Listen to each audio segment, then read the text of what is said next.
Hi, welcome to Fish on Fridays. I'm Al McCauley. Today, I want to talk about arguably the least known important figure in all of Christian history.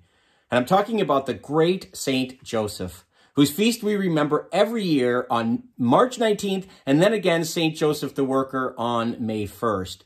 What an incredibly important man in salvation history, and yet we know precious little about him. And part of the reason for that is he's only mentioned twice in two different Gospels, and that would be Matthew and Luke. Those are the two Gospels that give us the infancy narrative of Jesus. And since Joseph is part of that drama, he's mentioned. But he's not mentioned at all in Mark, nor is he mentioned in John. So we know very little about him.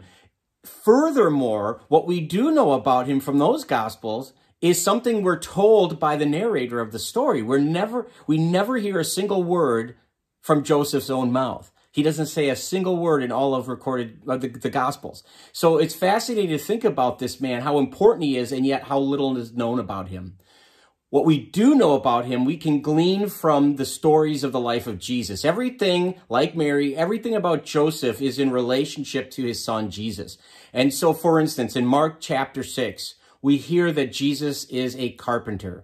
Now, according to first century norms of the time in Palestine and places like that, if a young man is a carpenter, it means his father was a carpenter. Just like if a young man's a farmer, his father was a farmer, etc. So we can understand something about Joseph by virtue of what we know of Jesus and what we're told about Jesus in the gospel. Further in Mark's gospel, several times we're told that he's from Nazareth. So we can again glean from that Joseph was a carpenter from Nazareth. And that's why Jesus followed in those footsteps. So it's important to understand those clues and read those clues about the man. Now, let's back up a little bit. Joseph, what we do know about him further, we can, again, take from the gospel writers.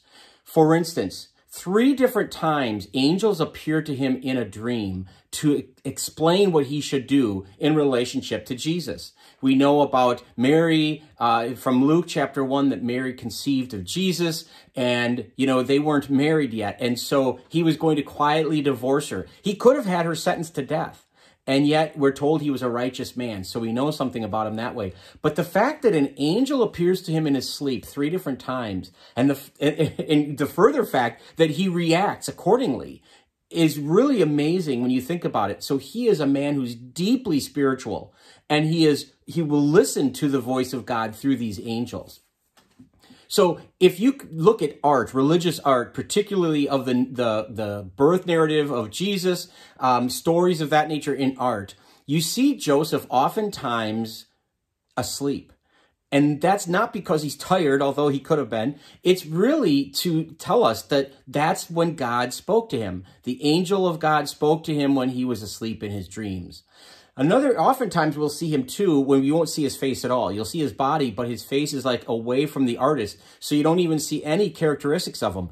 Again, that's to symbolize to us that there's so little known about him. We don't know what he looks like. We don't know anything about him, and he's muted in ways, so we don't see his mouth, which is kind of fascinating when you think about religious art.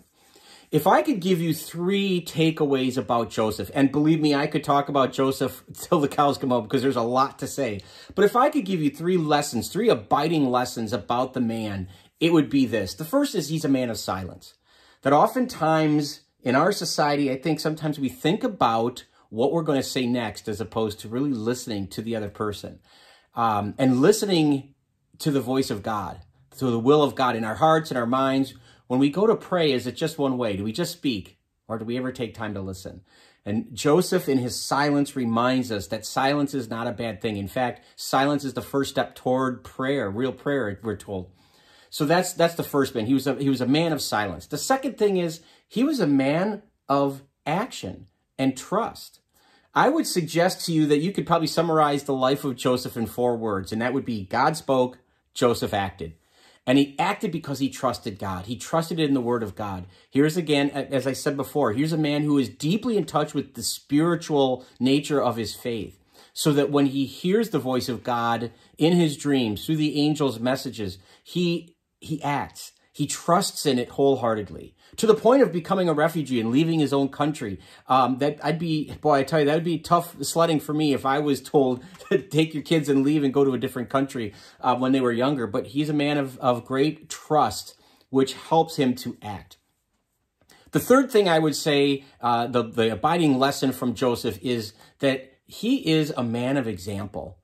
Obviously, we celebrate Joseph every May 1st as Joseph the worker. And if Jesus is known as a carpenter, it tells us that he taught. He was able to pass that on to his son. He is a man of great example, a great model of great character and great courage. So he gives us the example of how to live our lives. Are we examples of our faith to others, to those people in our little corners of the world, in our families, at our workplaces, things of that nature? So Joseph gives us a lot to think about. But again, those three abiding lessons I would have you think about and maybe reflect on a little bit is to be a person of silence, to be a person of trust in God, and to be a person that is of quality example, a model of our faith to others. That's what Joseph gives to us, the gift, beyond a lot of other things too, of course, but certainly those three things he gives to us, and it's a call, a challenge to us to live in that way as well.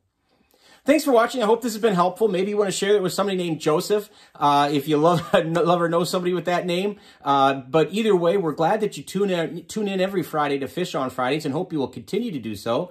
Please feel free to subscribe to our YouTube channel and follow us on Facebook. But in the meantime, be good to each other, and God bless.